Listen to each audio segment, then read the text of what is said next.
نہیں 4 بجے نہیں، آنیا نے جلدی سے کہا۔ اس وقت حنان گھر پر ہوتا ہے، 2 بجے اسے کسی سے ملنے جانا ہے، کچھ بتا تو رہا تھا۔ تم 2 بجے آ سکتی ہو؟ ہاں میں آ جاؤں گی۔ اس نے کھٹاک سے فون بند کر دیا تھا۔ آنیا رسیور کو دیکھ کر رہ گئی۔ جس وقت ثانیہ گھر سے نکل رہی تھی شاہ نواز اسی وقت وہاں پہنچا تھا۔ کیسے مزاج ہیں؟ اس کا موڈ خوشگوار تھا۔ کچھ مثبت اثرات ثانیہ کو دیکھ کر مرتب ہوئے تھے۔ آخری بار اسے حلیمہ آنٹی کے انتقال کے دوسرے روز دیکھا تھا اور مقابلتاً آج وہ جذباتی لحاظ سے کئی گنا بہتر لگ رہی تھی۔ بہت اچھے، وہ مسکرائی۔ آپ کیسے ہیں اور گاؤں سے کب آئے؟ شادی تو اچھی طرح سے ہو گئی نا؟ اس نے ایک سانس میں 3 سوال نپٹا لیے۔ گاؤں سے کل شام آیا تھا اور شکر الحمدللہ شادی بہت سہولت سے ہو گئی، بلکہ سمن تو سارا وقت تمہیں مس کرتی رہی، کہہ رہی تھی جلد ہی آئے گی تم سے ملنے۔ آپ اسے ضرور گھر لے کر آئیے گا، مجھے تو خود اس سے ملنے کا بہت شوق ہے۔ پھر اس نے بند دروازے کی طرف دیکھا اور قدرے شرمندگی سے بولی، سوری سر میں آپ کو اندر نہیں بلا سکتی۔ ایک تو یہ کہ گھر پر کوئی موجود بھی نہیں ہے، سب لوگ شفق کی طرف گئی ہوئی ہیں، اور دوسرے میں خود بھی گلبرگ جا رہی ہوں آنیا سے ملنے۔ اوہ، وہ خفیف سا ہو کر بولا، مجھے پوچھ کر آنا چاہیے تھا، دراصل کچھ ضروری بات کرنا تھی، تھوڑی سی کنفیوژن تھی بس اسی چکر میں۔ بات تو مجھے بھی آپ سے کرنا تھی، ثانیہ نے کہا۔ تبھی شاہ نواز کو کچھ خیال آیا، کیوں نہ میں تمہیں گلبرگ ڈراپ کر دوں، راستے میں بات بھی ہو جائے گی۔ ثانیہ نے چند لمحوں کے لیے سوچا، پھر اسبات میں سر ہلا کر اس کے ساتھ چلنے لگی۔ یہ 4تھی مرتبہ ہے نا؟ ثانیہ نے کار میں بیٹھتے ہوئے خوشگواریت سے کہا۔ آپ مجھے میری منزل تک پہنچانے جا رہے ہیں، میں یہ احسان یاد رکھوں گی۔ اس میں احسان کی کیا بات ہے؟ شاہ نواز نے مصنوعی تعجب سے پوچھا۔ یہ ذمہ داری تو مجھے ساری زندگی نبھانی ہے، تو کیوں نہ ابھی سے پریکٹس کر لوں۔ اس نے گردن موڑ کر ثانیہ کو دیکھا، وہ اب خاموشی سے کھڑکی سے باہر دیکھ رہی تھی، مگر عجیب سی کشمکش کا شکار دکھائی دیتی تھی۔ خیریت؟ شاہ نواز نے پوچھا۔ ثانیہ نے گردن موڑ کر اسے دیکھا۔ آپ کچھ بات کرنا چاہتے تھے؟ ہاں، لیکن میں چاہتا ہوں پہلے تم کہو۔ نہیں پہلے آپ، وہ جلدی سے بولی۔ شاہ نواز ہنس دیا۔ ٹھیک ہے، پہلے میں ہی کہتا ہوں۔ اس نے کار کی رفتار کم کرتے ہوئے ایک چھوٹی سی مخملی ڈبیا نکالی اور اسے ثانیہ کی طرف بڑھا دیا۔ چند لمحے خاموشی سے گزر گئے۔ اب پلیز یہ مت پوچھنا یہ کیا ہے، اس نے کھنکتے ہوئے لہجے میں کہا تھا۔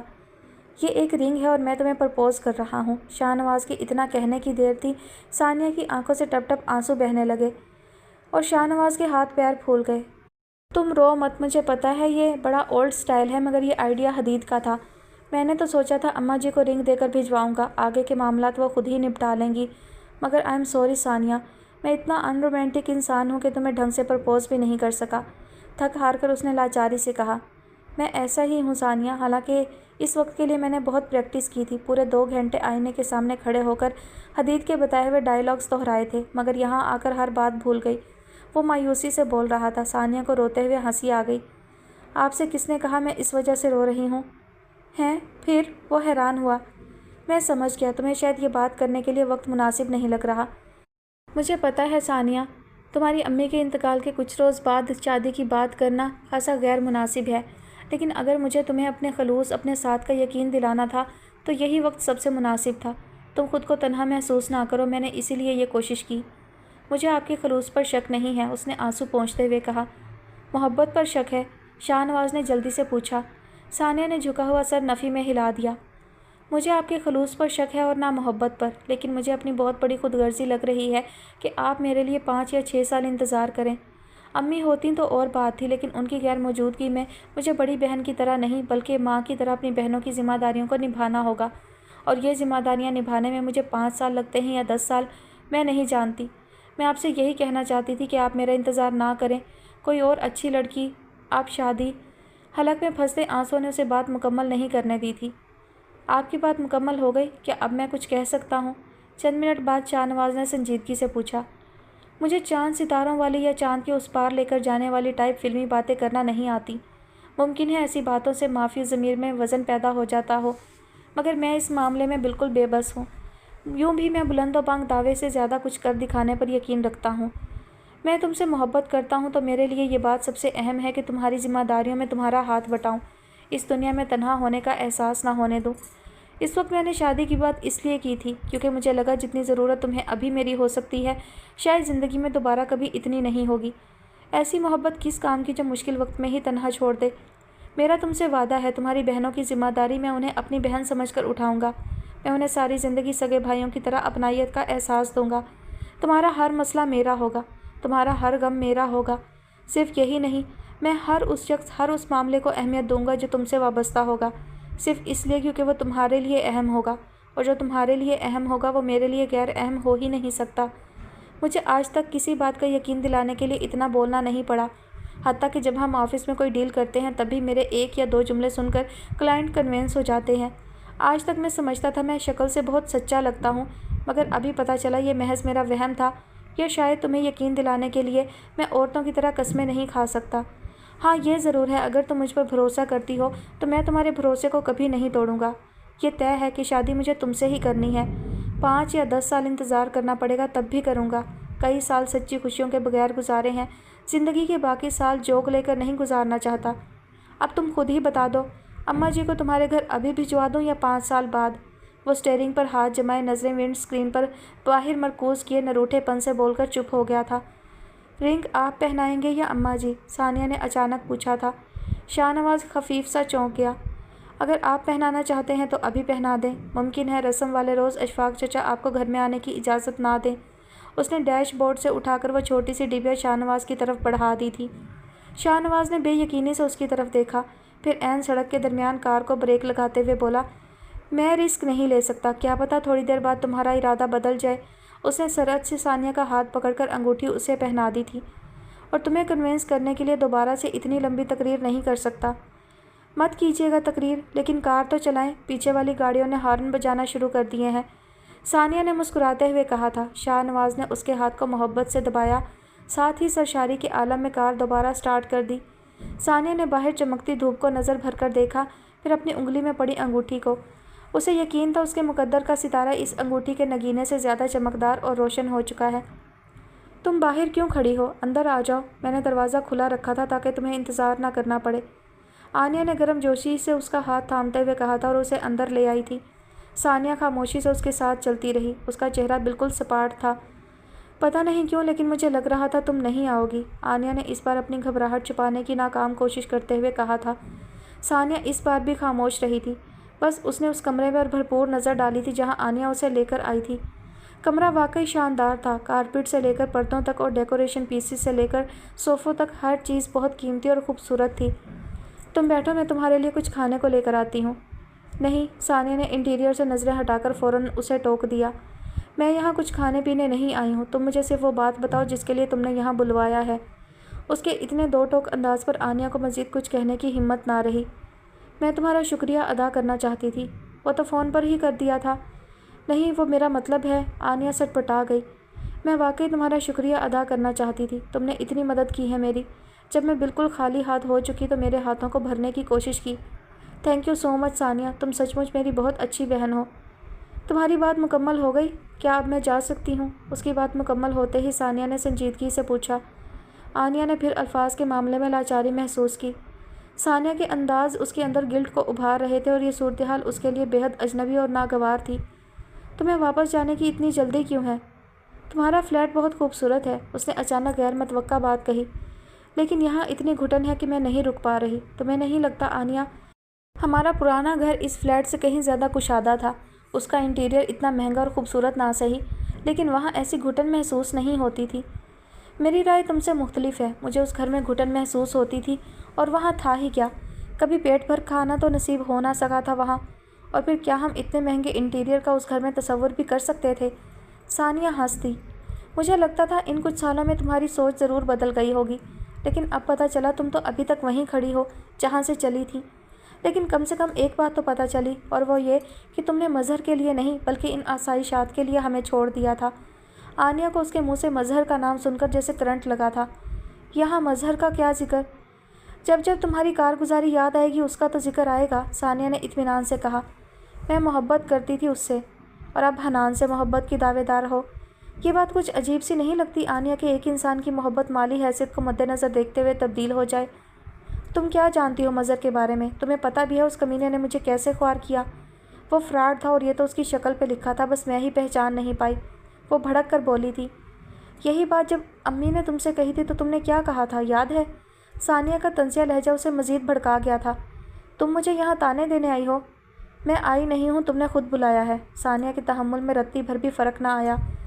اب اگر کہو تو واپس چلی جاتی ہوں۔ میری بات سنو ثانیہ۔ آنیا کو یکدم اپنی حماقت کا احساس ہوا تھا۔ جہاں میری اتنی مدد کی ہے وہاں تھوڑی مدد اور کر دو، میں ساری زندگی تمہارے احسانات یاد رکھوں گی۔ اب کیا مدد چاہیے؟ آنیا نے آس بھری نظروں سے اسے دیکھا۔ حنان اور اس کے گھر والے ہم دونوں کے مابین جو رشتہ ہے اس سے قطعی ناواقف ہیں، لیکن میں چاہتی ہوں اب تم انہیں بتا دو۔ پہلے مجھے لگ رہا تھا انہیں اس بارے میں کچھ پتہ نہ چلے تو ہی بہتر ہے۔ تم خود سوچو، اس کا فائدہ ہم دونوں کو ہوگا۔ مجھے یہ فائدہ ہوگا کہ حنان کے والدین ابھی تک خود کو تمہارا مجرم سمجھتے ہیں۔ حنان تو ان کا بیٹا ہے، اسے تو معاف کرنا ہی تھا، لیکن میرے دل میں یہ خدشہ ہے کہ وہ لوگ مجھے قبول نہیں کریں گے۔ تم اگر مجھ سے اپنا رشتہ ظاہر کرتی ہو تو تمہاری وجہ سے وہ مجھے بہو کے روپ میں قبول کر لیں گے۔ میں نے محسوس کیا ہے حنان سے زیادہ اس گھر میں تم پسندیدہ ہو۔ مجھے یقین ہے تمہاری بات نہیں ٹالی جائے گی۔ حنان کی محبت پر تو خیر مجھے یقین ہے، مگر وہ ہے تو انہی کا بیٹا۔ کل کو میں کسی بڑی مشکل میں بھی پھنس سکتی ہوں۔ پلیز ثانیہ، تم ان لوگوں کو میرے معاملے میں ہموار کر سکتی ہو۔ وہ ثانیہ کا ہاتھ تھامے لجاجت سے کہہ رہی تھی۔ ثانیہ نے اپنی آنکھیں اس پر ٹکا رکھی تھی اور ان آنکھوں میں کوئی ایسا تاثر ضرور تھا جو آنیہ کو کنفیوز کر رہا تھا۔ اور اس میں میرا کیا فائدہ ہے؟ ثانیہ نے پوچھا۔ آنیہ نے اسے حنان کے متعلق بتانے سے گریز کیا تھا۔ یہ تو خیر اس کے لیے بہت ذلت کی بات تھی کہ حنان اسے استعمال کر کے چھوڑ رہا ہے، مگر اس سوال کا جواب وہ پہلے ہی تیار کر چکی تھی۔ اگر انہیں علم ہو جائے کہ ہم دونوں بہنیں ہیں تو ہم لوگوں کو کسی سے ڈرنا نہیں پڑے گا۔ ہم بہنیں کسی کے ڈر خوف کے بغیر ایک دوسرے سے مل سکیں گی۔ اس نے بڑے جوش بھرے انداز میں کہا۔ میں تو صرف اتنا چاہتی ہوں کہ تم حنان کے والدین کو میرے حق میں اتنا ہموار کر دو کہ وہ حنان کو مجھے چھوڑنے جیسا فیصلہ کرنے ہی نہ دیں۔ ظاہر ہے ایک بہن ان کے بیٹے کی وجہ سے برباد ہو، دوسری کے ساتھ وہ یہ ظلم نہیں دہرا سکتے، اس نے دل میں سوچا۔ اور تم سے یہ کس نے کہا کہ ہم بہنیں تم سے ملتی رہنا چاہتی ہیں؟ اچانک ثانیہ نے پوچھا۔ آنیہ فوری طور پر کچھ کہہ نہیں پائی۔ میں تمہارے جذبات کی قدر کرتی ہوں آنیہ، اور تمہیں یہ بتاتے ہوئے مجھے خاصا دکھ بھی ہو رہا ہے کہ ہم بہنیں اب تم سے کوئی تعلق رکھنا نہیں چاہتی۔ تم خود سوچو آنیہ، میں اور میری بہنیں ایسی لڑکی سے کیسے کوئی تعلق رکھنا پسند کر سکتی ہیں جس کے کردار پر اتنے داغ ہیں، جس نے ایک آوارہ شخص کے لیے اپنا گھر چھوڑا تھا اور جو جسم فروشی جیسے کبھی فعل کی مرتکب رہی ہے۔ تم ہم سے ملتی رہنا چاہتی ہو، مگر میں تو کسی کے سامنے تم سے اپنا تعلق بتاتے ہوئے بھی شرمندہ ہوتی ہوں۔ یقین کرو جب میں شمسا آنٹی کو یہ بتا رہی تھی کہ تم میری بہن ہو اور میں اپنی بہن کی خوشیوں کی خاطر حنان سے خلا لے رہی ہوں تو مجھے کتنی شرمندگی ہو رہی تھی۔ اپنی بہن کے لیے اپنی خوشیوں کی قربانی دینا ایک الگ بات ہے اور بد کردار بہن کے لیے قربانی دینا الگ بات۔ آنیہ کی شکل دیکھنے سے تعلق رکھتی تھی، ایک رنگ آ رہا تھا ایک جا رہا تھا۔ اس کا مطلب تم انہیں بتا چکی ہو؟ ہاں ظاہر ہے انہیں کنونس کرنے کے لیے مجھے کچھ تو کہنا تھا، ثانیہ نے معصومیت سے کہا۔ اچھی بات یہ ہے کہ تمہاری حسب منشا تمہاری عظمت کے قصے میں پہلے ہی انہیں سنا چکی ہوں۔ میں نے ان سے کہا میری جڑواں بہن نے آج تک بہت قربانیاں دی ہیں۔ سب سے پہلے اپنی خوشیوں کی خاطر اس نے گھر چھوڑا، پھر مشکلات اٹھائیں اور زمانے کی ٹھوکریں کھاتی وہ یہاں تک پہنچی ہے۔ اب اگر میں خود غرض بنتے ہوئے حنان سے خلا نہیں لیتی تو میری بہن برباد ہو جائے گی اور اسے پھر سے زمانے کی ٹھوکریں کھانا پڑیں گی، اور میرا ضمیر مجھے اس خود غرضی کی اجازت نہیں دیتا۔ مجھے اپنی بہن کی خوشیاں بہت عزیز ہیں، اس لیے صرف اپنی بہن کی خاطر میں حنان کو چھوڑ رہی ہوں تاکہ میری بہن اس کے ساتھ خوش رہ سکے۔ اور تمہیں پتہ ہے میری باتیں سن کر شمسا آنٹی نے کیا کہا؟ انہوں نے کہا ثانیہ تم بہت گریٹ ہو، اپنی اس بہن کی خوشیوں کے لیے قربانی دے رہی ہو جس نے تمہارے حق پر ڈاکہ ڈالا۔ میں نے ان سے کہا آپ مجھے گریٹ نہ کہیں۔ گریٹ تو میری بہن ہے جس نے ہمیشہ اپنے بارے میں سوچا ہے، جس نے ہمیشہ اپنی خوشیوں کو ترجیح دی ہے۔ اپنی خواہش پوری کرنے کے لیے اگر کسی کو قدموں تلے روندنا پڑا تو اس نے وہ بھی کیا ہے۔ میں نے انہیں بتایا میری جڑواں بہن اتنی باحوصلہ ہے کہ اپنے بھائی کی موت کا سن کر بھی اس کے دل کو کچھ نہیں ہوا، حالانکہ ہمارے بھائی نے اس کی دی ہوئی رسوائی سے منہ چھپانے کے لیے موت کو گلے لگایا تھا۔ اب اگر میں اتنی عظیم، اتنی باحوصلہ بہن کے لیے تھوڑی سی قربانی نہیں دیتی تو ساری زندگی مجھے یہ خلش ستاتی رہے گی کہ میں نے اس کی خوشیوں پر اپنی خوشی کو ترجیح دی ہے۔ ٹانگ پر ٹانگ رکھ کر بیٹھی آنیہ کے رنگ بدلتے چہرے پر نظریں جمائے وہ مزے سے بول رہی تھی۔ آنیہ کا بس نہیں چل رہا تھا اس کا منہ ہی نوچ ڈالے۔ تم گھٹیا کمینی، موقع ملتے ہی ڈس لیا نا۔ میں پتہ نہیں کیوں بھول گئی کہ تم سے تو کبھی پہلے میری خوشیاں برداشت نہیں ہو سکیں تو اب کیا ہوں گی؟ بالکل ٹھیک، ثانیہ نے سراہنے والے انداز میں کہا۔ میں کل بھی گھٹیا تھی آج بھی ہوں، کل بھی بقول تمہارے کمینی تھی آج بھی ہوں، اور تم کل بھی گریٹ تھیں آج بھی گریٹ ہو۔ کل بھی تمہاری اپنی خوشیاں تمہارے لیے اتنی ہی اہم تھیں جتنی آج ہیں۔ کل بھی تم نے اپنی خوشیوں کے لیے خود سے وابستہ لوگوں کو چوٹ پہنچانے سے گریز نہیں کیا، تو آج کیسے کر سکتی ہو؟ سچ آنیہ تم اتنی عظیم ہو کہ مجھ جیسی لڑکی تو مر کر بھی اس معیار تک نہیں پہنچ سکتی۔ بکواس بکواس، وہ حلق کے بل چلائی۔ خود سے وابستہ لوگ، ہاں ایک ہی بات دہراتے تم تھکتی نہیں ہو؟ کیوں کروں میں کسی کی پرواہ؟ کبھی کسی نے میری پرواہ کی ہے؟ جبکہ امی نے بھی ہمیشہ تمہیں ہی اہم سمجھا، انہیں ہمیشہ تم میں خصوصیات نظر آتی تھی، میں تو کچھ تھی ہی نہیں۔ کس نے کی میری پرواہ؟ دور کیوں جاؤں؟ یہ اپنا کارنامہ ہی دیکھ لو، میری ہمدرد بنتی ہو، سب کچھ ان لوگوں کو بتا آئی ہو۔ اگر تم سچ مچ مجھے اپنا سمجھتی تو انہیں یہ بھی کہہ سکتی تھی کہ میں نے یہ سب کچھ تم لوگوں کو سہولیات پہنچانے کے لیے کیا تھا، مگر تم… مبارک ہو ثانیہ، زندگی بھر کے بدلے لے چکی تم۔ اب اپنی منحوس شکل لے کر دفع ہو جاؤ، میں ساری زندگی تمہاری شکل دیکھنا نہیں چاہتی۔ وہ غصے کے مارے پاگل ہوتی چلائی تھی۔ شکریہ، مجھے یہاں سے جانے کی اجازت دینے کا بے حد شکریہ، میں خود بھی تمہارے اس محل میں زیادہ دیر بیٹھنا نہیں چاہتی، ثانیہ نے اپنی جگہ سے کھڑے ہوتے ہوئے سابقہ انداز میں کہا۔ یہ محل اللہ تمہیں ہی مبارک کرے، مجھے یہاں رہنے کا شوق ہوتا تو میں حنان کے گھر والوں کو تمہارے اور اس کے حق میں قائل نہ کرتی۔ میں تو خود تمہاری یہ حسین شکل دیکھنا نہیں چاہتی۔ تمہاری وجہ سے میرا بھائی مجھ سے چھن گیا، میں نے پھر بھی کھلے دل سے تمہارا استقبال کیا، نتیجتاً تم نے میری ماں کو مجھ سے چھین لیا۔ اگلی بار کبھی خدا نہ خواستہ تم سے سامنا ہو گیا تو مجھے ہی خدشہ رہے گا کہ کہیں تم کسی اور کو نہ چھین لو۔ مجھے یاد ہے کبھی امی نے تم پر مجھے اہمیت دی ہو، لیکن اگر ایسا ہوا ہوگا تو یقیناً وہ جانتی ہوں گی میں تمہاری طرح خود غرض نہیں ہوں، تمہاری طرح صرف اپنے لیے نہیں سوچتی۔ تمہارے لیے تم سے وابستہ لوگ سب سے آخر میں آتے تھے، جبکہ میرے لیے ہمیشہ ان کا پہلا نمبر رہا۔ میں نے ہمیشہ خود سے پہلے ان کے لیے سوچا۔ وہ لوگ میری ذمہ داری نہیں تھے، مگر ان کی ذمہ داری کو ہمیشہ اپنی ذمہ داری کی طرح نبھایا۔ میں نے ہر بار اپنی خوشیوں کو ان کے لیے قربان کرنا مناسب سمجھا، جبکہ تم نے ہر بار اپنی خوشیوں کے لیے ان کو قربان کر ڈالا۔ بس اتنا ہی فرق ہے ہم دونوں میں آنیہ۔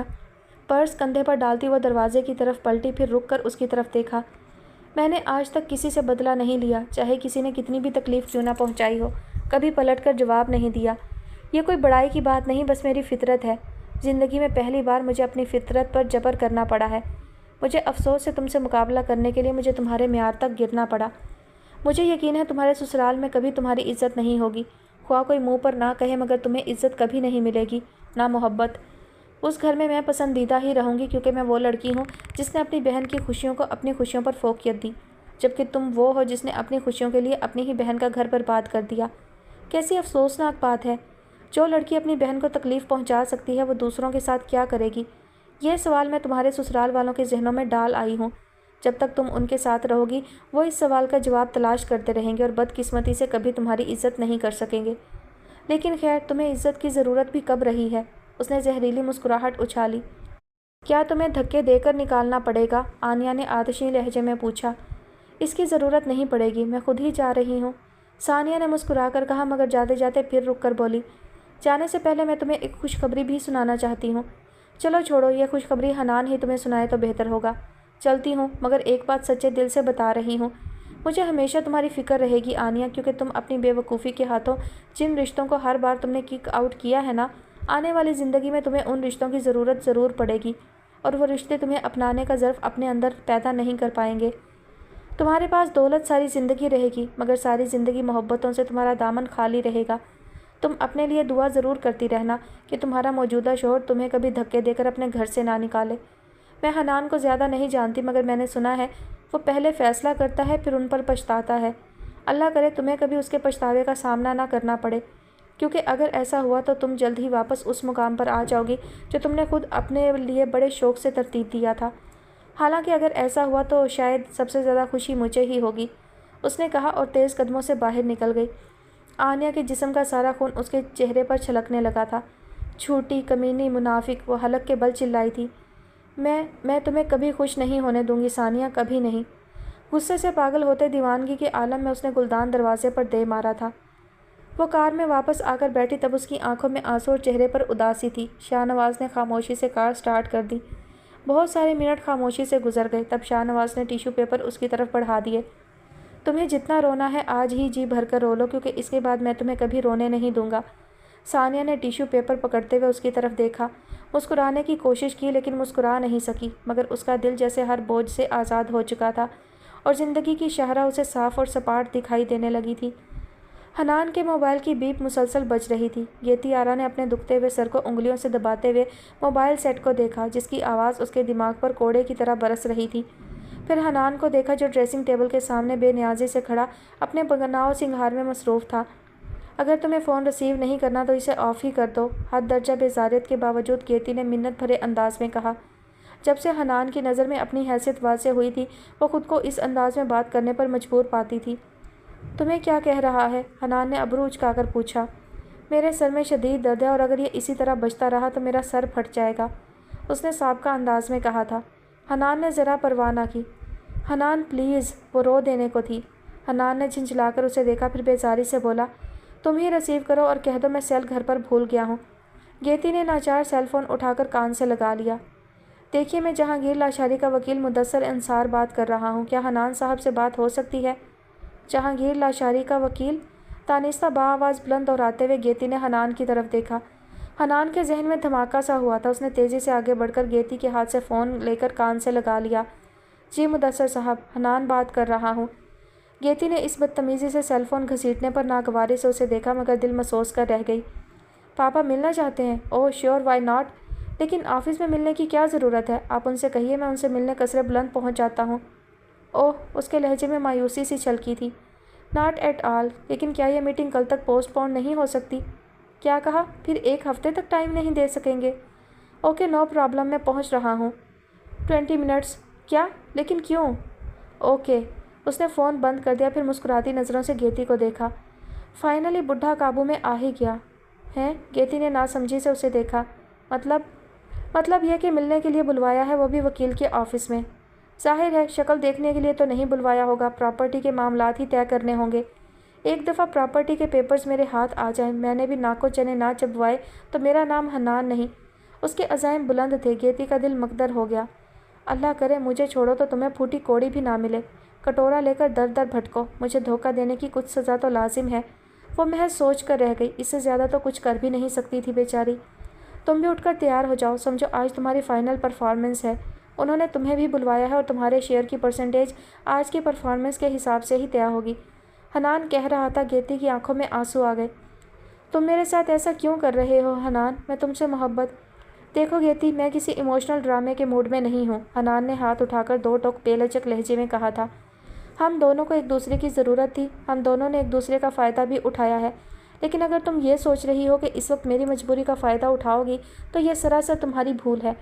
میں نے ساری زندگی تمہارے ساتھ گزارنے کے لیے شادی نہیں کی تھی، اینڈ دیٹس آل۔ تمہیں مجھ سے کتنی محبت ہے میں اچھی طرح جانتا ہوں۔ اب ڈرامے بند کرو اور اٹھ کر تیار ہو جاؤ، اور ہاں، وہاں مزید کوئی ڈرامہ کیا تو نتیجے کے لیے تیار رہنا۔ اس کا لہجہ خطرناک تھا۔ گیتی کو کچھ اور کہنے کی ہمت ہی نہ رہی۔ وکیل نے کچھ کاغذات نکال کر ان دونوں کے سامنے رکھ دیے تھے۔ آپ ان پیپرز کو پڑھ کر ان پر تسلی کرنے کے بعد سائن کر دیجیے۔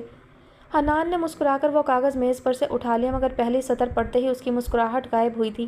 اس نے چونک کر وکیل کو، پھر شمسہ اور جہانگیر لاشاری کو دیکھا۔ گیتی خاموش بیٹھی تھی۔ وہ دونوں کچھ دیر پہلے کی طرح لاتعلقی سے میز کے دوسری طرف بیٹھے تھے۔ حنان کا خیال تھا جہانگیر لاشاری تو نہیں مگر شمسہ اس سے والہانہ انداز میں ملیں گی، مگر اس کی توقع کے برخلاف جہانگیر لاشاری کے ہی نہیں، شمسہ کے انداز میں بھی خاصی سرد مہری تھی۔ انہوں نے اسے والہانہ انداز میں بڑھ کر گلے نہیں لگایا تھا، پہلے کی طرح جذباتیت کا اظہار نہیں کیا تھا، بلکہ خاموشی سے آ کر بیٹھ گئی تھیں۔ دوسرا جھٹکا حنان کو کاغذات دیکھ کر لگا، کیونکہ یہ جائیداد کی منتقلی کے کاغذات نہیں تھے، یہ ایگریمنٹ کے پیپرز ہیں۔ وکیل نے اس کی مشکل آسان کی تھی۔ حنان نے غیر ارادی طور پر فرداً فرداً شمسہ اور جہانگیر کو دیکھا، پھر کاغذات میز پر ڈال دیے۔ کیسا ایگریمنٹ؟ لاشاری صاحب نے آپ کو اپنی جائیداد سے آگ کرنے کا جو فیصلہ کیا تھا، اپنے اس فیصلے کو بدلنے کے لیے انہوں نے کچھ شرائط طے کی ہیں۔ لاشاری صاحب چاہتے ہیں ان شرائط سے آپ کو آگاہ کر دیا جائے، اور آپ یہ شرائط ماننے کے لیے تیار ہیں تو… شرائط؟ فیصلے؟ واٹ ربش! حنان نے برہمی سے وکیل کی بات قطع کی تھی مگر فوراً ہی اس نے اپنے غصے پر قابو پا لیا۔ پاپا، آپ یہ کن فارمیلٹیز میں پڑھ رہے ہیں؟ میں کہہ تو رہا ہوں میں اب کوئی ایسی حرکت نہیں کروں گا جو آپ کو ڈسٹرب کرے۔ میں… حنان، شمسہ نے سنجیدگی سے اس کی بات کو قطع کیا۔ تم شرائط سن لو، ساری شرائط تمہارے حق میں ہی ہے، جو بھی کہنا ہو اس کے بعد کہنا۔ حنان نے بددلی سے کرسی کی بیک سے ٹیک لگا کر وکیل کی طرف دیکھا۔ وکیل ٹیپ کی طرح نان سٹاپ شروع ہو گیا تھا۔ لاشاری صاحب کی پہلی شرط یہ ہے کہ آپ اور آپ کی وائف قصر بلند میں نہیں رہیں گے۔ لیکن… حنان نے پہلی شرط پر ہی اعتراض کرنا چاہا مگر شمسہ نے پھر ہاتھ اٹھا کر روک دیا۔ آپ لوگوں کے لیے الگ اپارٹمنٹ ارینج کیا جائے گا جس کے مالکانہ حقوق آپ کے پاس ہوں گے، لیکن مینٹیننس لاشاری صاحب کے ذمے ہوگی۔ اس اپارٹمنٹ کو فروخت کرنے کی صورت میں لاشاری صاحب آپ کی رہائش کی ذمہ داری قبول نہیں کریں گے۔ آپ کی سہولت کے لیے آپ کو آپ کی پسند کی کوئی بھی 4 ویلر فراہم کی جائے گی، اور اس کے معاملے میں بھی آپ کو اپارٹمنٹ والے تمام رولز فالو کرنا ہوں گے۔ ہر 6 ماہ کے بعد آپ دونوں کو ایک مخصوص رقم دی جائے گی۔ یہ آپ کی مرضی ہوگی کہ آپ لوگ یہ رقم 6 ماہ بعد وصول کرتے ہیں یا تھوڑا تھوڑا کر کے ہر مہینہ، لیکن اس کے علاوہ آپ کو کتنی بھی مجبوری کیوں نہ ہو آپ کو کچھ نہیں ملے گا۔ اور یہ رقم کتنی ہوگی؟ حنان نے کرسی پر پہلو بدلا تھا۔ یہ بہت کم ہے مام۔ آپ پیپرز اٹھا لیجئے وکیل صاحب، شمسہ نے حتمی انداز میں کہا۔ اچھا ٹھیک ہے، حنان نے تیزی سے کہا تھا۔ اسے یہ بات سمجھ آ چکی تھی کہ اگر یہ موقع ہاتھ سے نکل گیا تو پھر اسے کچھ بھی نہیں مل سکے گا۔ مجھے آپ کی ساری شرائط منظور ہیں، اس نے ہارے ہوئے انداز میں کہا تھا۔ پوری بات سن لو حنان، پھر فیصلہ کرنا، اب کی بار جہانگیر نے کہا تھا۔ یہ تو ان سہولیات کی تفصیل ہے جو ہم تمہیں فراہم کریں گے۔ ان سہولیات تک پہنچنے کے لیے تمہیں جس اصول کی پیروی کرنا ہے وہ تو سن لو۔ آپ مجھے اتنا بتائیں، مجھے جائیداد میں سے میرا حصہ کب تک ملے گا؟ آپ لوگ کب تک میری پرفارمنس کو جج کرتے رہیں گے؟ اس نے جل کر پوچھا تھا۔ جب تک میں زندہ ہوں تمہیں حصہ نہیں ملے گا، جہانگیر لاشاری نے تیزی سے کہا۔ اب تم مجھے قتل کرنے کے منصوبے نہ بناؤ، میں وصیت لکھوا چکا ہوں کہ اگر میری موت جلد یا بدیر طبعی طریقے سے ہو تبھی تمہیں حصہ دیا جائے۔ واٹ نان سینس، حنان خفت سے بولا۔ میں آپ کو قتل کیوں کرواؤں گا؟ دیر سے ہی صحیح، لیکن اتنا تو تمہیں سمجھ ہی چکا ہوں بچے، جہانگیر لاشاری نے کہا تھا۔ وکیل صاحب، آپ اسے اس آخری بلکہ واحد شرط کے بارے میں بتا دیجئے جو اسے شاک دینے والی ہے۔ لاشاری صاحب کی طرف سے یہ تمام سہولیات آپ کو صرف اس صورت میں ملیں گی جب آپ دونوں ایک ساتھ رہیں۔ آئندہ زندگی میں اگر آپ دونوں میں سے کوئی ایک بھی، یعنی حنان صاحب، آپ یا آپ کی وائف کیتی آرا بیگم علیحدگی کا فیصلہ کرتے ہیں تو اس صورت میں آپ دونوں سے یہ سہولیات واپس لے لی جائیں گی۔ اگر آپ دونوں کو یہ شرائط منظور ہیں تو ان پیپرز پر سائن کر دیں۔ چونکنے کی باری اب گیتی آرا کی تھی جو اب تک اس معاملے سے لاتعلق الگ تھلگ بیٹھی تھی۔ حنان سچ مچ شاک کی کیفیت میں تھا، اسے ایسا لگ رہا تھا جیسے اس کے پر ایک ایک کر کے کاٹ دیے گئے ہوں۔ ماما واٹس دس اسٹوپیڈیٹی، اس نے صدمے سے جھنجھلاتے ہوئے کہا۔ یہ طے ہے کہ مجھے اور گیتی آرا کو الگ نہیں ہونا، مگر اس قسم کی احمقانہ شرائط طے کرنے کا کیا مطلب ہے؟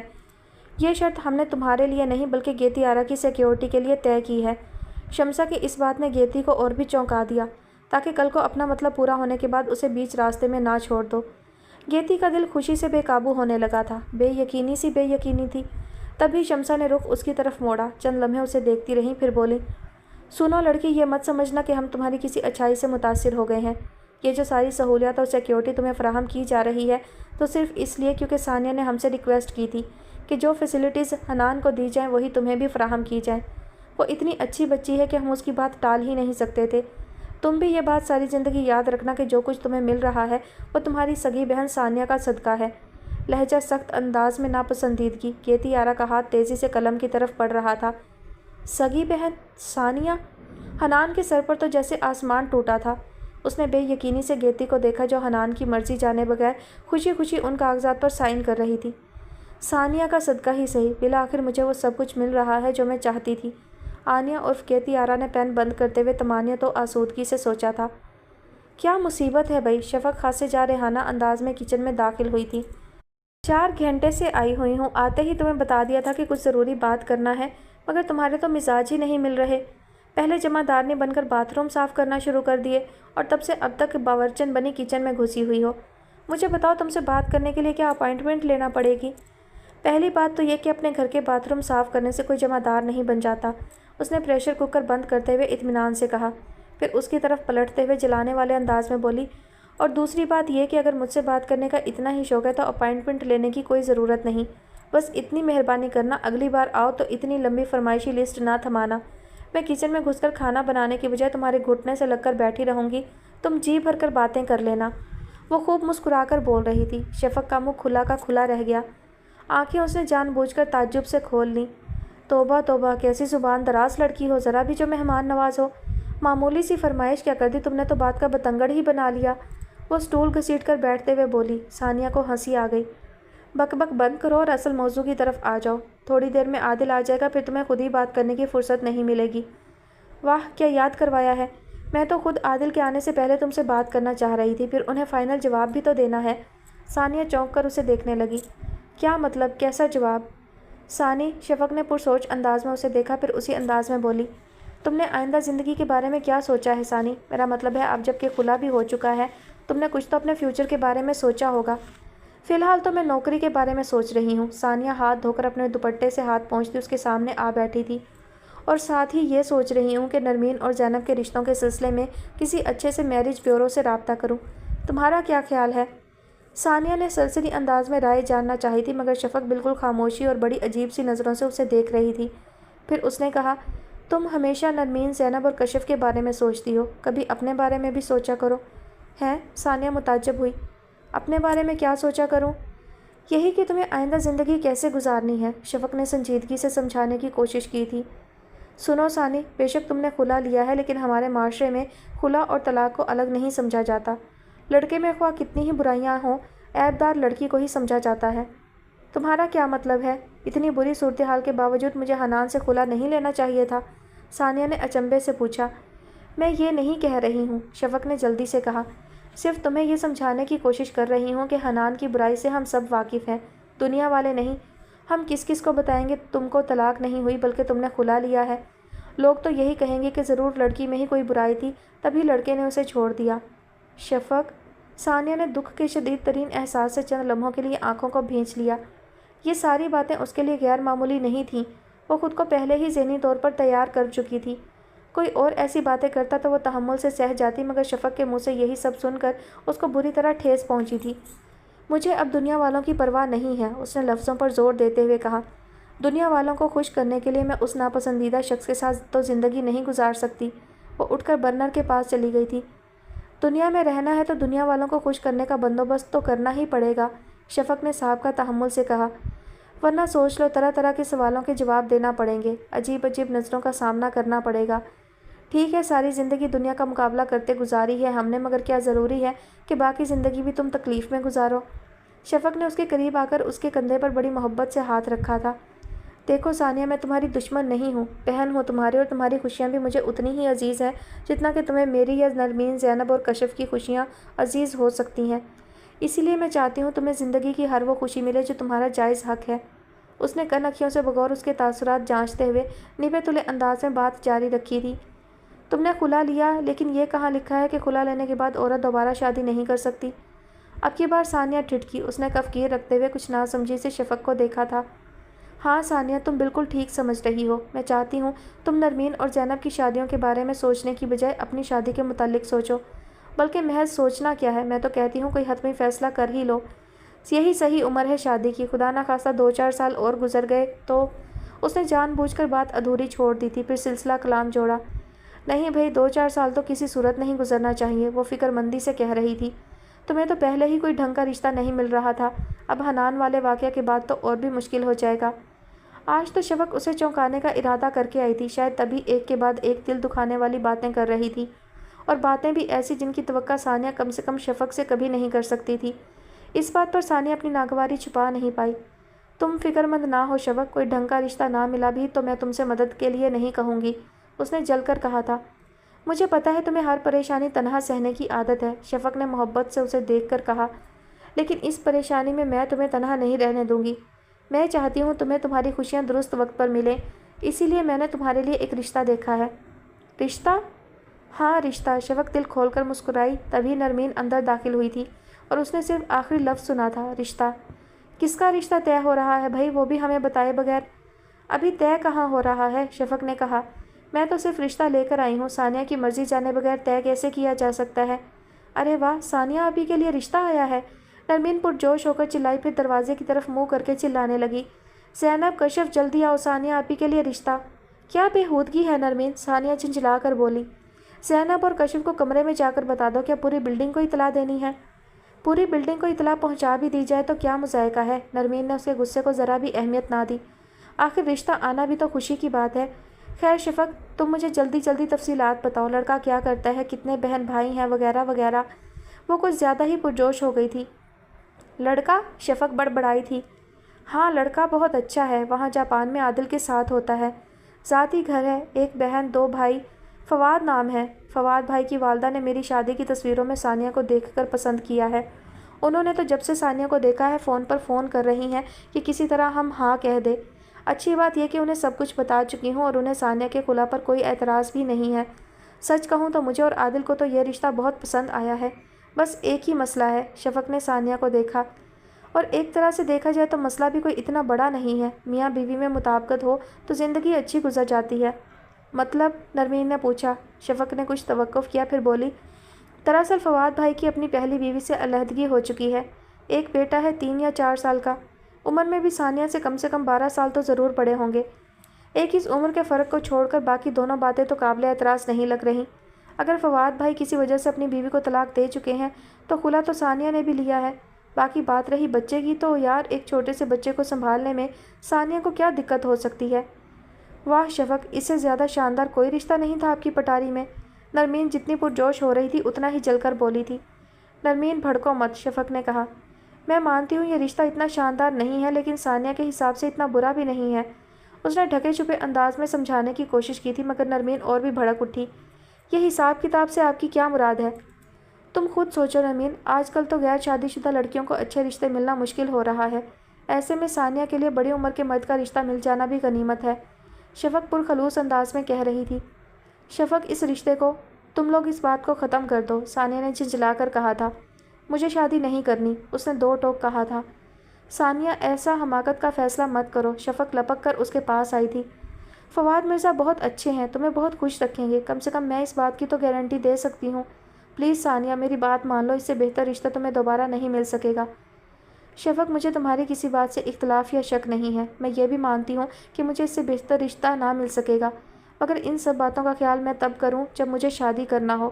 جب میں نرمین، کشف اور زینب کی ذمہ داریوں کو پورا نہیں کر لیتی، اپنی شادی کے بارے میں سوچوں گی بھی نہیں۔ بس بھی کریں آپی، نرمین نے تڑپ کر کہا۔ ہماری جن ذمہ داریوں کو پورا کرنے کی آپ بات کر رہی ہیں، اچھا ہوگا ان کا بوجھ آپ کچھ ہمیں بھی اٹھا لینے دیں۔ اتنے تو بڑے ہو ہی چکے ہیں، اور آپ خود ہی تو کہتی ہیں مل جل کر جو کام کیا جائے اس میں برکت ہوتی ہے۔ محض اپنے لیے ہم آپ کو آپ کی خوشیاں قربان نہیں کرنے دیں گے۔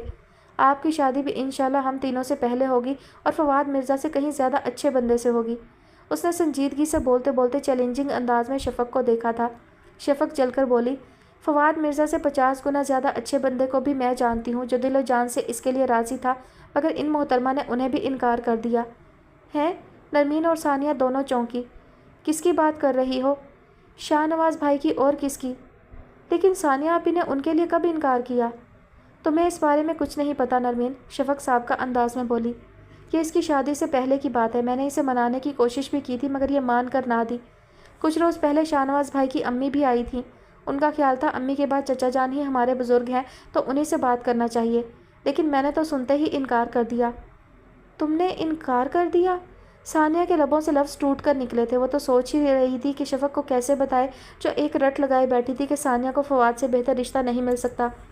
اور کیا کرتی؟ شفق بن کر بولی، مجھے پتا تھا کہ تم شاہ نواز بھائی کو کتنا ناپسند کرتی ہو۔ یہ تم سے کس نے کہا؟ ثانیہ روحانسی ہو گئی تھی اور بے چینی سے اپنی انگلیاں مسل رہی تھی۔ ہیں؟ شفق چونکی۔ تم نے ہی تو کہا تھا۔ وہ تو بہت پرانی بات ہے، اس کی پریشانی چھپائے نہ چھپی تھی۔ تو نئی بات کیا ہے؟ کچھ نہیں، اس نے سلگ کر کہا۔ نہیں، کوئی بات ہے تو بتا دو۔ کوئی بات نہیں ہے، تم جاؤ۔ پھر بھی شفق، میرا سر مت کھاؤ، جاؤ یہاں سے۔ چلی جاتی ہوں، مگر پہلے تمہیں فواد مرزا کے لیے حامی بھرنا ہوگی، وہ اصرار کرنے لگی۔ میں بتا چکی ہوں مجھے شادی نہیں کرنی۔ شادی تو کرنا پڑے گی، میں کرواؤں گی۔ تم کیوں اصرار کیے جا رہی ہو؟ میری شادی سے کیا ملے گا تمہیں؟ وہ بری طرح سلگ رہی تھی۔ بہت کچھ ملے گا انشاءاللہ، راستہ رکوائی جوتا چھپائی کا نیک دلہن کی بہنوں کو ہی تو ملتا ہے۔ شفق پلیز تم جاؤ۔ ثانیہ آپی، شفق ٹھیک کہہ رہی ہیں، آپ کو شادی کے لیے ہاں کہہ دینا چاہیے، نرمین نے کہا۔ ثانیہ نے صدمے سے اسے دیکھا۔ تم بھی شفق کا ساتھ دے رہی ہو؟ تو اور کیا کروں، نرمین لاچاری سے بولی۔ پچھلے 20 منٹ سے شفق اور تقریباً 10 منٹ سے میں خود یہ کوشش کر رہے ہیں کہ کسی طرح آپ کو ٹریپ کیا جا سکے اور آپ سے یہ اعتراف کروایا جا سکے کہ آپ شاہ نواز بھائی سے شادی کرنا چاہتی ہیں، مگر آپ ہیں کہ بیڑا غرق ہو تمہارا نرمین۔ جہاں ثانیہ کا منہ کھلا کا کھلا رہ گیا، وہاں شفق وہ کھلا کر بولی تھی۔ ایک تو تم بڑی جلدی ہمت ہار دیتی ہو، حالانکہ ثانیہ نے ابھی خود ہی اعتراف کر لینا تھا۔ نرمین ہنسنے لگی۔ اعتراف کرنے کی کیا ضرورت ہے، وہ تو ان کے چہرے پر لکھا ہوا ہے۔ تم دونوں کیسی باتیں کر رہی ہو، ثانیہ نے سٹپٹا کر کہا تھا۔ تمہارے منہ سے اعتراف سننے کے لیے ایک جھوٹا ڈرامہ کیا تھا، مگر اس نرمین کی بچی نے سارا کام بگاڑ دیا۔ شفق دانت کچکچانے لگی۔ اس کا مطلب؟ ثانیہ چونکی۔ فواد مرزا والی بات جھوٹ تھی، 100%، شفق بولی۔ اس نام کے کسی بندے کا تو دور دور تک وجود نہیں ہے، البتہ شاہ نواز بھائی کی امی ضرور آئی تھیں۔ چچا جان نے سوچنے کے لیے وقت مانگا تو میں نے کہا چچا جان آپ ہاں کر دیں، ثانیہ اعتراض نہیں کرے گی، میں اس کی گارنٹی دیتی ہوں۔ عادل کہنے لگے جو بھی ہو کم سے کم ایک بار ثانیہ سے پوچھ ضرور لینا چاہیے۔ میں نے کہا ثانیہ اتنی گنی ہے کہ ہم سب مل کر بھی زور لگا لیں تب بھی منہ سے اعتراف نہیں کرے گی۔ اب دیکھ لو میری کہی ہوئی بات 100% درست ثابت ہو رہی ہے۔ بلکہ پسندیدگی کا اعتراف کرنا تو دور کی بات ہے، تم تو انگوٹھی بھی وصول چکی ہو اور اتنی بھی توفیق نہ ہوئی کہ مجھے ہی بتا دو۔ بڑے افسوس کی بات ہے، وہ ایک ہی سانس میں بولتی چلی گئی۔ ہے سچ؟ نرمین چیخی۔ آپ ہی مجھے انگوٹھی دکھائیں۔ اس نے ثانیہ کا ہاتھ پکڑ کر بغور انگوٹھی کا جائزہ لیا، پھر ثانیہ کی پیشانی پر بوسہ دیتے ہوئے بولی، اللہ آپ کی قسمت بھی اس انگوٹھی کی طرح خوبصورت بنا دے۔ اس کی آنکھوں میں نمی اور لبوں پر مسکراہٹ تھی۔ شفق نے نروٹھے پن سے کہا، آمین، لیکن میں بتا دوں، اتنی اہم بات مجھ سے چھپا کر رکھنے پر میں ابھی بھی ناراض ہوں، اور اگر مجھے فوری طور پر منایا نہ گیا اور یہ نہ بتایا گیا کہ اتنی اہم بات مجھ سے کیوں چھپا کر رکھی گئی تو میں ساری زندگی کے لیے خفا ہو جاؤں گی۔ ثانیہ اور نرمین دونوں ہی ہنس دیں۔ ارے یہ غضب نہ کرنا، ثانیہ کرسی گھسیٹ کر اس کے سامنے بیٹھتے ہوئے بولی، پھر مسکراتے ہوئے سنجیدگی سے کہا، میں تو یہ انگوٹھی اتارنا چاہ رہی تھی، بس ذہن میں ہی نہیں رہا۔ دراصل میں ابھی شادی ہی نہیں کرنا چاہتی، ایک دفعہ ان تینوں کی ذمہ داریوں سے فارغ ہو جاؤں پھر اپنے بارے میں سوچوں گی۔ یہی بات میں نے ان سے بھی کہی تھی۔ نرمین اور شفق نے ایک دوسرے کو دیکھا، پھر ایک زبان ہو کر بولی، ان کون؟ سر کی بات کر رہی ہوں۔ وہ میز کی سطح ناخن سے کریدنے لگی۔ اچھا شاہ نواز بھائی؟ شفق کو جیسے بڑے پتے کی بات معلوم ہوئی، مگر اگلے ہی پل اچنبے سے بولی، ہائے اللہ، تم ابھی تک شاہ نواز بھائی کو سر کہتی ہو؟ تو اور کیا کہیں؟ نرمین چنچلا کر بولی، ابھی تو سر ہی کہنا مناسب ہے، پیار کا نام تو شادی کے بعد ہی رکھا جائے گا نا؟ کیوں آپی؟ اس نے بڑی معصومیت سے سوال کیا تھا۔ ایک طرف شفق کی ہنسی چھوٹ گئی تو دوسری طرف ثانیہ کا چہرہ لال گلابی ہو گیا۔ بہت فضول ہو گئی ہو نرمین، اس نے خفگی و خفت سے ایک ہاتھ بھی اسے جڑ دیا۔ نرمین نے ہنستے ہوئے اس کا ہاتھ تھام کر چوم لیا اور محبت سے بولی، او میری پیاری آپی، بھول جاؤ اپنی ساری ذمہ داریاں، اپنے سارے خدشات کو ایک طرف ڈال دو۔ مجھے یقین ہے اللہ ہمیں اتنی ہمت ضرور دے گا کہ ہم سب اپنی اپنی ذمہ داریاں اٹھانے میں ایک دوسرے کی مدد کر سکیں۔ میں یہ نہیں کہتی آپی کہ ہمیں بھول جاؤ یا ہمارے بارے میں مت سوچو، ضرور سوچو، لیکن خود کو، اپنی خوشیوں کو تو فراموش نہ کرو آپی۔ آپ کو کیا پتہ آپ کو خوش دیکھ کر ہمیں کتنی خوشی ہوتی ہے۔ وہ محبت سے بول رہی تھی۔ ثانیہ کی آنکھیں نم ہو گئیں۔ اس نے نرمین کا ہاتھ مضبوطی سے تھام کر شفق کو دیکھا، وہ بھی نم پلکوں کے ساتھ ان دونوں کو دیکھ رہی تھی۔ شفق، تم چچا جان سے کہہ دو کہ وہ سر کی امی کو اس رشتے کے لیے ہاں کہہ دیں۔ میری پیاری بنو، کس غلط فہمی میں ہو؟ شفق نے آنکھیں مٹکاتے ہوئے پوچھا۔ ہاں تو میں پہلے ہی کہلوا چکی ہوں، مجھے پتا تھا فیصلے کا اختیار تمہیں دیا تو تم کوئی اوٹ پٹانگ فیصلہ ہی کرو گی، اس لیے میں نے رسک لینا مناسب نہیں سمجھا۔ اور سب سے اہم خبر تو یہ بھی ہے کہ پرسوں شاہ نواز بھائی کی امی تمہیں اپنے ہاتھوں سے انگوٹھی پہنا کر باقاعدہ اپنے بیٹے کے نام کرنے آ رہی ہیں۔ اتنی جلدی کیوں بتا رہی ہو؟ پرسوں ان کے آنے سے ایک آدھ گھنٹہ پہلے ہی بتا دیا ہوتا۔ اپنے اس طرح بے وقوف بنائے جانے پر ثانیہ نے خار کھاتے ہوئے کہا۔ شفق ہنسنے لگی۔ نرمین نے اس کا ساتھ دیا تھا۔ ثانیہ نے دونوں کو گھور کر دیکھا، ان کی ہنسی میں اور شدت آ گئی، سچی، پرخلوص اور بے ریا ہنسی۔ ثانیہ کا دل کا ہر کونا اطمینان سے بھر چکا تھا۔ اس کے لبوں پر پہلے مسکراہٹ نمودار ہوئی، پھر مسکراہٹ بھرپور ہنسی میں بدل گئی۔ زندگی روشن، بے حد روشن معلوم ہونے لگی تھی۔ جس روز شاہ نواز کے گھر والوں نے آنا تھا، دن چڑھے حنا خالہ کا فون آ گیا۔ میں تمہارے لیے بہت خوش ہوں میری جان، ہم جب اپنے اللہ پر بھروسہ رکھتے ہیں تو وہ ہمیں مایوس نہیں کرتا۔ دیکھ لو، ایک رستہ بند کیا تو اس سے بہتر کھول دیا، مگر ایک بات تو ہے، میرے غیر مناسب مشورے نے سب گڑبڑ کر دیا۔ وہ پچھتاوے بھرے لہجے میں بولی، ایسے مت کہیں خالہ، اس نے کہا، یہ سب تو میری تقدیر میں تھا، آپ مشورہ نہ دیتی تب بھی میرے ساتھ ایسا ہی ہونا تھا۔ میں شاہ نواز سے مل چکی ہوں، مگر بڑی سرسری ملاقات تھی، پھر بھی دل مطمئن ہے تم نے غلط فیصلہ نہیں کیا ہوگا۔ مجھے اپنے رب پر بھی بھروسہ ہے، وہ اس بار ہمیں مایوس قطع نہیں کرے گا۔ پھر دعا کا آسرا تو ساری زندگی ساتھ رہتا ہے۔ میری دعا ہے اللہ شاہ نواز کو تمہارے حق میں بہترین بنا دے اور تمہیں زندگی کی ہر خوشی سے نواز دے۔ میں جانتی ہوں آج میری بہن خوش ہوگی، بس اللہ جلد از جلد نرمین اور زینب کا وسیلہ بھی بنا دے تو میری بہن کی روح کو سکون آ جائے۔ پرخلوص لہجے میں دعا دیتے ہوئے حنا خالہ نے امی کا ذکر چھیڑ دیا۔ اس کی آنکھیں نم ہو گئیں، پھر بڑی دیر تک وہ خالہ سے امی کی باتیں کرتی رہی۔ فون بند ہو چکا تب بھی آنکھوں میں نمی باقی رہی۔ تبھی شمسہ آ گئیں اور اس کی بھیگی پلکیں دیکھ کر بولی، کیوں رو رہی ہو ثانیہ؟ تمہیں تو خوش ہونا چاہیے، اللہ نے بہترین شخص کو تمہارے لیے چن لیا ہے۔ وہ مسکراتے ہوئے اس کے آنسو پونچھ رہی تھی۔ ثانیہ نے لمحہ بھر کو ان کی جانب دیکھا، پھر نظریں جھکا کر بولی، مجھے امی یاد آ رہی ہیں۔ ہاں، حلیمہ بہن ہوتیں تو یقیناً بہت خوش ہوتیں، مجھے یقین ہے ان کی روح اب بھی بہت خوش ہوگی۔ حیرانی تو مجھے خود پر ہے، ایسا دانشمندانہ خیال میرے ذہن میں کیوں نہیں آیا۔ وہ ناسمجھی سے انہیں دیکھنے لگی، تب وہ ہنستی اور بولی، تم مجھے پسند تھی، یعنی یہ تو طے شدہ بات تھی کہ تمہیں میری بہو بننا ہی تھا۔ حنان نہ صحیح، شاہ نواز صحیح، مگر شاید نہیں, یقیناً میں خود غرض ہو گئی تھی۔ اتنی بہترین لڑکی دیکھ کر مجھے اپنے سگے بیٹے کا ہی خیال آیا۔ مجھے افسوس ہے کہ اپنی خود غرضی کے ہاتھوں مجبور ہو کر میں تمہاری زندگی کو ناقابل تلافی نقصان پہنچا بیٹھی۔ ان کا سر شرمندگی سے جھکا ہوا تھا۔ آپ پلیز ان باتوں کو مت دہرائیں، ثانیہ نے اپنی ناگواری چھپانے کی کوشش کرتے ہوئے کہا تھا۔ شمسہ جیسے خیالات کے دھارے میں بہتی یکدم رک گئی تھی اور ہڑبڑا کر ہوش میں آئی تھی۔ تم ٹھیک کہہ رہی ہو، مجھے ان باتوں کو نہیں دہرانا چاہیے۔ میں تمہارے اور شاہ نواز کے لیے بےحد خوش ہوں ثانیہ، میری نیک تمنائیں ہمیشہ تم دونوں کے ساتھ رہیں گی۔ یہ تمہاری منگنی کا چھوٹا سا تحفہ ہے۔ انہوں نے ایک چھوٹا سا خوبصورت بکس اس کی طرف بڑھا دیا۔ اس کی کیا ضرورت ہے؟ ثانیہ نے کہا۔ آپ پلیز رہنے دیں۔ خبردار، شمسہ نے فوراً مان بھرے لہجے میں اسے ڈپٹ دیا۔ انکار مت کرو، اس کی گنجائش نہیں ہے۔ تمہاری ساس ہوں، میری بات ماننے سے انکار کرو گی تو اپنے بیٹے سے کہہ کر تمہارے کان بھی کھنچوا سکتی ہوں۔ ثانیہ ہنس دی۔ شمسہ نے محبت سے اس کی پیشانی چوم لی۔ ہمیشہ یوں ہی مسکراتی رہو، اللہ کرے تمہاری مسکراہٹ کو کسی کی نظر نہ لگے۔ میں اور جہانگیر کسی کام کے سلسلے میں سان فرانسسکو جا رہے ہیں، ورنہ آج شام کو میں ضرور آتی۔ اس لیے اسی وقت تمہارا گفٹ پہنچانے آ گئی ہوں۔ انشاءاللہ شادی سے پہلے واپسی ہو جائے گی۔ وہاں خدیجہ آپا کے گھر میں تو ایک بحث چھڑی ہوئی ہے۔ شاہ نواز کی بہنیں، بہنوئی، بھائی، بھاوج، حتیٰ کہ بچے بھی تم سے ملنے کو بے چین ہو رہے ہیں، مگر آپا کا وہی اصرار کہ سادہ سی رسم کرنا ہے، اتنے لوگوں کا جانا مناسب نہیں لگتا۔ دیکھو اب جیت کس کی ہوتی ہے۔ یہ تو خیر طے ہے کہ وہ سب تم سے ملے بغیر ہی تمہاری محبت میں مبتلا ہو چکے ہیں۔ ملنے کے بعد اس محبت میں اضافہ ہی ہوگا، یہ مجھے یقین ہے۔ گو کہ تمہارے لیے ہمارا خلوص بھی کم نہیں تھا، مگر بہرحال کہیں نہ کہیں تو کچھ کمی ضرور رہ گئی، بلکہ شاہ نواز تمہارے لیے زیادہ بہتر تھا، تبھی تو اللہ نے اسے تمہارے لیے چن لیا۔ حنان نے تم جیسی ہیرا لڑکی کو ٹھکرا کر گیتی آرا کا ہاتھ تھام لیا۔ مجھے اس کی بدقسمتی کا ہمیشہ افسوس رہے گا، مگر اب جو ہونے جا رہا ہے میں اس سے بھی بےحد خوش ہوں۔ اللہ شاہ نواز کو تمہارے توسط سے خوشیاں دے۔ تمہارے کہنے پر ہم نے گیتی آرا کے مستقبل کو محفوظ کرنے کی اپنی سی کوشش کی ہے، آگے جو اللہ کو منظور۔ ایک بات اور کہنا چاہتی ہوں، وہ گہری سانس بھر کر بولی۔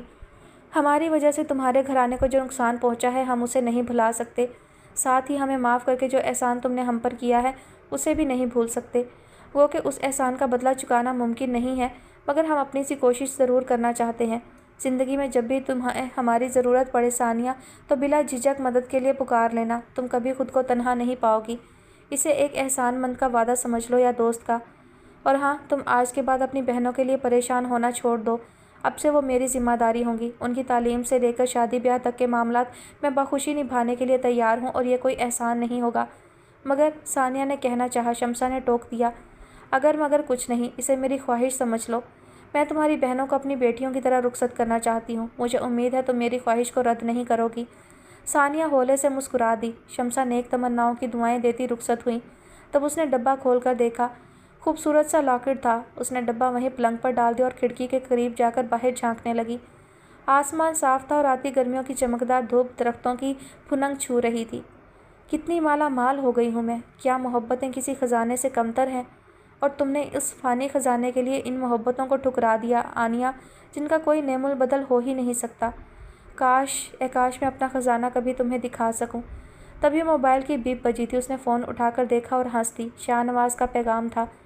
میں آج کی تاریخ میں خود کو کرۂ ارض کا سب سے خوش قسمت انسان محسوس کر رہا ہوں۔ صرف آپ ہی نہیں، میں بھی خوش قسمت ہوں۔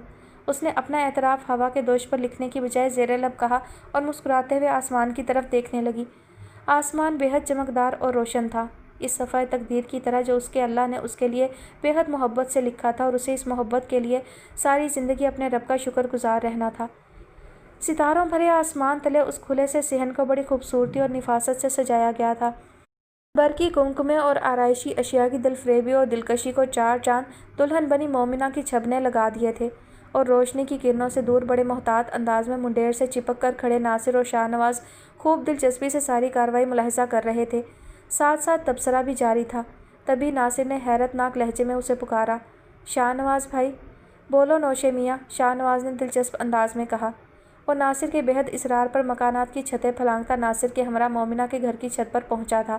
اسے خدشہ تھا خواتین کی محفل میں یوں تانک جھانک کرنے پر جوتے ہی پڑ جائیں گے، مگر ناصر نے اسے یہ کہہ کر تسلی دی، آپ فکر نہ کریں، مجھے ایسی تقریبات میں تانک جھانک کرنے کا خاصا وسیع تجربہ ہے۔ اول تو ہم پکڑے ہی نہیں جائیں گے، لیکن اگر کوئی چانس بنا بھی تو مجھے سال ہر سال سے بنے ہوئے ان مکانات کی چھتوں کے کئی ایسے شارٹ کٹ معلوم ہیں جن سے ہم پلک جھپکتے ہی میرے گھر پہنچ جائیں گے۔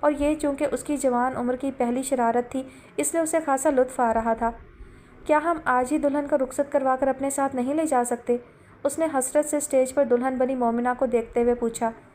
کیوں نہیں لے جا سکتے؟ ضرور لے جا سکتے ہیں، شاہنواز نے کہا، لیکن رخصتی سے پہلے ایک چیز ہوتی ہے، نکاح جو کرنا ضروری ہوتا ہے۔ لیکن تم شاید بھول چکے ہو، میں یاد کرا دوں، آج تمہارا اور مومنہ کا نکاح نہیں، صرف منگنی ہے۔ واہ، بڑے پتے کی بات بتائی ہے، ناصر جل کر بولا۔ یہی تو میں پوچھ رہا ہوں کہ آج ہی نکاح نہیں ہو سکتا؟ میرا مومنہ کو چھوڑ کر جانے کو دل نہیں کر رہا۔ اس پر ظلم کی حد دیکھیں، میری منگنی ہے اور انگوٹھی پہنانے کا حق بھی مجھے نہیں دیا جا رہا۔ ایسی ظالم بیبے ہر دشمن کے پاس ضرور ہونی چاہیے۔ اس نے منڈیر سے جھانک کر اپنی ہی بیبے پر نظروں کے تیر برسائے۔ صبر کرو بیٹے، صبر۔ شاہنواز نے اس کے کندھے پر ہاتھ رکھا تھا۔ فاروق بھائی نے یہ شرط پہلے ہی رکھ دی تھی کہ مومنہ کی پڑھائی مکمل ہونے سے پہلے شادی کی کوئی بات نہیں ہوگی۔ شکر کرو وہ منگنی کے لیے راضی ہو گئے، ورنہ وہ تو اس پر بھی راضی نہیں تھے۔ مجھے تم سے ہمدردی تو محسوس ہو رہی ہے ناصر، لیکن صبر کے سوا تمہارے پاس کوئی چارہ نہیں ہے۔ اس کا انداز سراسر مذاق اڑانے والا تھا۔ ناصر بالکل ہی جل کر خاک ہو گیا۔ اپنے پاس رکھیں اپنی ہمدردی، ہاں؟ خود تو جناب 4 ہفتے بعد گھوڑی چڑھ جائیں گے اور مجھے صبر کی تلقین کی جا رہی ہے۔ شاہنواز کی نظریں یکدم نیچے پنڈال میں بھٹکنے لگیں، پھر اس نے اسٹیج کی جانب دیکھا۔ ثانیہ مومنہ کے ساتھ ابھی ابھی آ کر بیٹھی تھی اور بلا شبہ بے حد خوبصورت لگ رہی تھی۔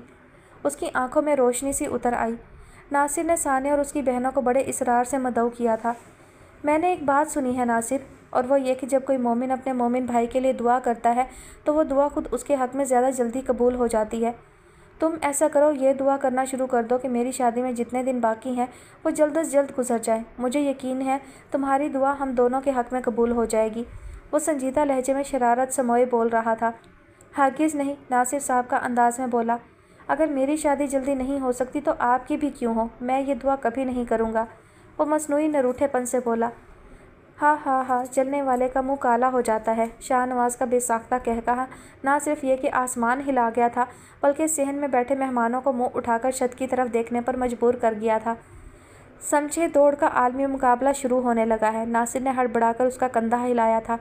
اپنی خیریت چاہتے ہیں تو بھاگیں شاہنواز بھائی، اب اگر ہم یہاں سے نہ بھاگے تو اندھیرے میں ہمیں چور اچکے سمجھ کر ڈنڈے اور گھونسے پڑیں گے، اس سے ہم دونوں کا منہ کالا ہو جائے گا۔ ناصر بات مکمل ہونے سے پہلے ہی دوڑ پڑا تھا۔ شاہنواز بھی بوکھلا کر اس کے پیچھے بھاگا۔ ایک چھت، پھر دوسری چھت، پھر تیسری۔ شاہنواز کو تبھی کچھ یاد آیا۔ ناصر، وہ شارٹ کٹ کہاں ہے جس سے ہم جلدی پہنچ سکتے ہیں؟ Shortcut? کون سا شارٹ کٹ؟ تم نے خود ہی تو کہا تھا، وہ جھنجھلا کر بولا۔ وہ تو میں نے آپ کو منانے کے لیے کہا تھا، ورنہ ان چھتوں پر کون سا شارٹ کٹ مل سکتا ہے؟ شاہنواز کا دماغ بھگ سے اڑ گیا۔ جھوٹے پاجی، میں تمہیں زندہ نہیں چھوڑوں گا۔ پہلے وہ خود کو بچانے کے لیے دوڑ رہا تھا، اب ناصر کو قتل کرنے کے لیے دوڑا۔ ناصر کی تیز رفتار ہو گئی۔ ایک کے بعد ایک چھت پھلانگتے وہ اس سڑک پر آ گئے تھے جس کے دوسری طرف کھیتوں کا وسیع سلسلہ تھا۔ وہ دونوں سڑک پر اس طرح دوڑنے لگے جیسے واقعی کسی عالمی مقابلے میں شامل ہوں۔ رک جاؤ ناصر، میں تجھے نہیں چھوڑوں گا۔ شاہنواز اس کے تعاقب میں مسلسل دھمکیاں دے رہا تھا۔ بھاگیں شاہنواز بھائی، بھاگیں۔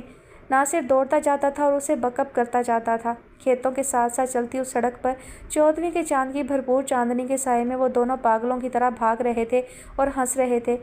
گاؤں کی خاموش فضا ان کے بے فکرے اور شاد قہقہوں سے گونج رہی تھی، مگر انہیں پرواہ ہی کب تھی۔ یہاں تک کہ چنچل ہوا اور نقرئی چاندنی نے بھی ان منچلوں کی ابدی خوشیوں کے لیے دعا کر ڈالی تھی۔ اگلے 4 سال جیسے جنت کے سائے تلے پلک جھپکتے گزر گئے تھے۔ آزمائشوں کی بھٹی سے نکالنے کے بعد اللہ نے ثانیہ کو اتنی سہولیات اور انعامات سے نوازا تھا کہ وہ اپنے رب کا شکر ادا کرتے نہ تھکتی۔ شاہنواز اس کی توقعات سے بڑھ کر محبت کرنے والا شوہر ثابت ہو رہا تھا۔ اس نے شادی سے قبل اپنے تعاون کے جتنے وعدے کیے تھے انہیں پورا کیا تھا، اور صرف وہی نہیں بلکہ اس کے گھر والے بھی ثانیہ سے بہت محبت کرتے تھے کہ بعض اوقات وہ خود پر رشک کرنے لگتی۔ اللہ نے اسے اور شاہنواز کو بیٹے سے نوازا تھا جس کا نام ایبک رکھا۔ نرمین کا رشتہ شمسہ کے ملنے والوں میں طے پا گیا تھا۔ زینب کو اشفاق چچا جان نے بازل کے لیے مانگ لیا۔ کشف کی شادی بھی 2 ماہ قبل کر چکی تھی۔ اپنے فرائض سے سبکدوش ہو کر وہ خود کو بے حد ہلکا پھلکا محسوس کرتی تھی، مگر امی اور تیمور اکثر اسے بے حد یاد آتے۔ ابو کہاں تھے کسی کو خبر نہ تھی۔ کچھ عرصہ پہلے اطلاع ملی تھی کہ ان کا پرانا گھر الیاس چودھری چند سال قبل فروخت کر چکے تھے۔ یہ تقریباً انہی دنوں کی بات تھی جب انہوں نے وہ گھر چھوڑا۔ اس کے بعد الیاس چودھری کہاں گئے کسی کو پتہ نہ تھا، البتہ آنیہ کے بارے میں اکثر و بیشتر وہ خبر مل جاتی، ایک ہی شہر، ایک ہی خاندان،